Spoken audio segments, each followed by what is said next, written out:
Target 22 reach ಆಗಲು plan ಅನ್ನ ರೂಪಿಸ್ತಾ ಇದೆ ಬಿಜೆಪಿ. ಸೊ ಹೀಗಾಗಿ ಬಿಜೆಪಿ ಮಾಡಿದೆ ಮಾಸ್ಟರ್ ಪ್ಲಾನ್ ಒಂದನ್ನ. ಹಾಲಿ 16 ಕ್ಷೇತ್ರ ಮರಳಿ ಗೆಲ್ಲುವಂತ ವಿಶ್ವಾಸ ಬಿಜೆಪಿಗೆ ಇದೆ.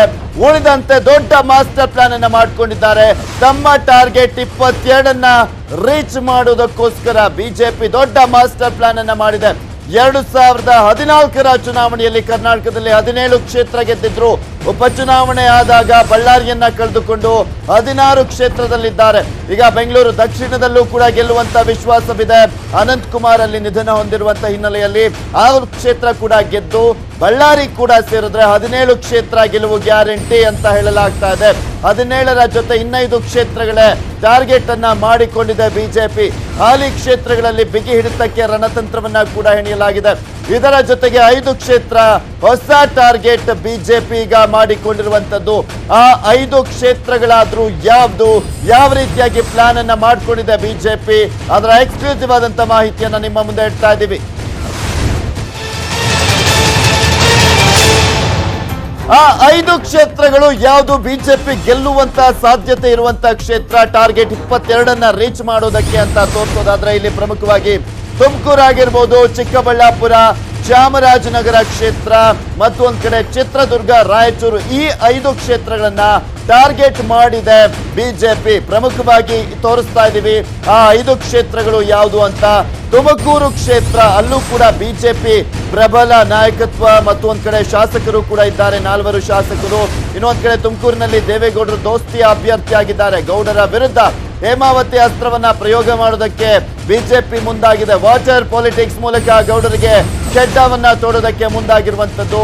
ಬಳ್ಳಾರಿ ಗೆಲ್ಲಲು ಜಾತಿಯ ಲೆಕ್ಕಾಚಾರವನ್ನ ಕೂಡ ಹಾಕಲಾಗ್ತಾ ಇದೆ ಎನ್ನುವ ಮಾಹಿತಿ ಸ್ಪಷ್ಟವಾಗಿ ಗೊತ್ತಾಗ್ತಾ ಇದೆ. ಶ್ರೀರಾಮುಲು, ಜಗದೀಶ್ ಶೆಟ್ಟರ್ ಗೇಮ್ ಪ್ಲಾನ್ ಅನ್ನ ಮಾಡ್ತಾ ಇದ್ದಾರೆ ಆ ಕ್ಷೇತ್ರ ಮತ್ತೆ ಮರಳಿ ಪಡೆಯೋದಕ್ಕೆ. ವಾಲ್ಮೀಕಿ ಲಿಂಗಾಯತ ಮತ ಸೆಳೆಯಲು ತಂತ್ರವನ್ನ ರೂಪಿಸ್ತಾ ಇದೆ ಬಿಜೆಪಿ ಇಲ್ಲಿ ಪ್ರಮುಖವಾಗಿ. ಇನ್ನು ರಾಯಚೂರಿನಲ್ಲಿ ಇನ್ನೂ ಕೂಡ ಟಿಕೆಟ್ ಫೈನಲ್ ಆಗಿಲ್ಲ ಯಾರು ಅಭ್ಯರ್ಥಿ ಅನ್ನೋದು.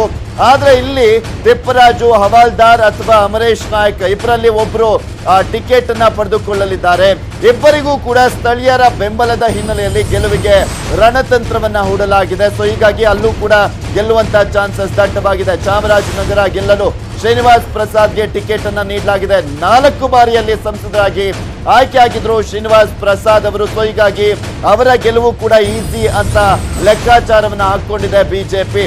ಮತ್ತು ಒಂದ್ ಕಡೆ ಚಿತ್ರದುರ್ಗದಲ್ಲಿ ಸಿಡಿದೆದ್ದಿದ್ದಾರೆ ಬಿಜೆಪಿಯ ಶಾಸಕರು ಗುಳಿಹಟ್ಟಿ ಶೇಖರ್, ಚಂದ್ರಪ್ಪ ಅವರು.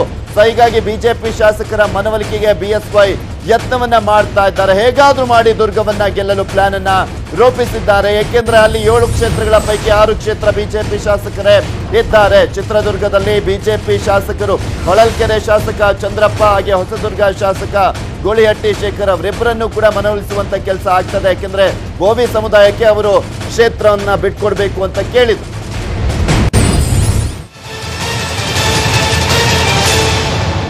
ಇನ್ನು 22ರ ಬಳಿಕ ಉಳಿದ ಕ್ಷೇತ್ರಗಳಲ್ಲೂ ಕೂಡ ರಣತಂತ್ರವನ್ನ ಹೆಣೆಯಲಾಗ್ತಾ ಇದೆ. ಹಾಸನದಲ್ಲಿ ಜೆಡಿಎಸ್ ಮಣಿಸಲು ತಂತ್ರಗಾರಿಕೆಯನ್ನ ಮಾಡಲಾಗ್ತಾ ಇರುವಂತದ್ದು. ಇನ್ನು ಕಲಬುರಗಿ, ಕೊಪ್ಪಳ, ಹಾಸನ, ಚಿಕ್ಕೋಡಿಯೂ ಕೂಡ ಟಾರ್ಗೆಟ್ ಮಾಡಲಾಗಿದೆ. ಇಲ್ಲಿ ಪ್ರಮುಖವಾಗಿ ತೋರಿಸ್ತಾ ಇದೀವಿ ಯಾವೆಲ್ಲ ಕ್ಷೇತ್ರಗಳು ಅಂತ. ಹಾಸನದಲ್ಲಿ ಜೆಡಿಎಸ್ ಮಣಿಸಲು ತಂತ್ರಗಾರಿಕೆಯನ್ನ ಹೆಣೆಯಲಾಗ್ತಾ ಇದೆ. ಇದರ ಜೊತೆಗೆ ಕಲಬುರಗಿ ಮಲ್ಲಿಕಾರ್ಜುನ ಖರ್ಗೆ ಅವರು ಇರುವಂತಹ ಕ್ಷೇತ್ರ, ಹಾಸನ ಮತ್ತೆ ಚಿಕ್ಕೋಡಿ ಈ ಕ್ಷೇತ್ರದಲ್ಲೂ ಕೂಡ ಟಾರ್ಗೆಟ್ ಮಾಡಲಾಗಿರುವಂತದ್ದು. ಸೊ ಹೀಗಾಗಿ 22ರ ಬಳಿಕ ಉಳಿದಂತ ಕ್ಷೇತ್ರಗಳ ಮೇಲೂ ಕೂಡ ಟಾರ್ಗೆಟ್ ಮಾಡಲಾಗಿದೆ. ಪ್ರಜ್ವಲ್ ರೇವಣ್ಣ ಅವರನ್ನ ಸೋಲಿಸ್ತಾರ ಎ ಮಂಜು ಅವರು ಅನ್ನುವ ಪ್ರಶ್ನೆ ಕೂಡ ಇದೆ. ಖರ್ಗೆಯನ್ನೇ ಮಣಿಸ್ತಾರ ಉಮೇಶ್ ಜಾಧವ್ ಅವರು ಅಂತ. ಯಾಕಂದ್ರೆ ಈಗ ಆಲ್ರೆಡಿ ಕಲಬುರಗಿಯಲ್ಲಿ ಸಾಕಷ್ಟು ನಾಯಕರು ಬಿಜೆಪಿಗೆ ಬಂದಿದ್ದಾರೆ. 1-2 ಕಡೆ ವ್ಯತ್ಯಾಸವಾದ್ರು 22 ಗ್ಯಾರಂಟಿ ಅಂತ ಲೆಕ್ಕಾಚಾರವನ್ನ ಮಾಡಿಟ್ಕೊಂಡಿದೆ ಬಿಜೆಪಿ. ಇಲ್ಲಿ ಪ್ರಮುಖವಾಗಿ ಹಾಸನ ಕ್ಷೇತ್ರ ಕೂಡ ಇಲ್ಲಿ ಸೇರಿಸಿದೆ. ಯಾಕೆಂದ್ರೆ ಪ್ರಬಲ ಅಭ್ಯರ್ಥಿ ಸಿಕ್ಕಿದ್ದಾರೆ ಬಿಜೆಪಿಗೆ ಎ ಮಂಜು ಅವರು. ಸೊ ಹೀಗಾಗಿ ಇಲ್ಲಿ ದೇವೇಗೌಡರಿಲ್ಲ, ಸೋಲಿಸುವಂತ ಲೆಕ್ಕಾಚಾರ ಅಷ್ಟು ಈಸಿಯಾಗಿಲ್ಲ ಅಂತ ನೋಡೋದಾದ್ರೆ. ಯಾಕೆಂದ್ರೆ ಪ್ರಜ್ವಲ್ ರೇವಣ್ಣ ಇರುವಂತದ್ದು. ಸೊ ಹೀಗಾಗಿ ಎಲ್ಲೋ ಒಂದ್ ಕಡೆ ಸ್ವಲ್ಪ ಮುತುವರ್ಜಿಯನ್ನ ವಹಿಸಿ ಆ ಕ್ಷೇತ್ರದಲ್ಲಿ ವರ್ಕೌಟ್ ಮಾಡಿದ್ರೆ ಪ್ರಜ್ವಲ್ ರೇವಣ್ಣ ಅವರನ್ನ ಸೋಲಿಸೋದು ಈಸಿ ಅನ್ನುವ ಲೆಕ್ಕಾಚಾರವನ್ನ ಬಿಜೆಪಿ ಹಾಕೊಂಡಿದೆ. ಸೊ ಹೀಗಾಗಿ 22 ಈಸಿಯಾಗಿ ರೀಚ್ ಮಾಡಬಹುದು ಅನ್ನೋದು ಬಿಜೆಪಿಯ ಲೆಕ್ಕಾಚಾರ.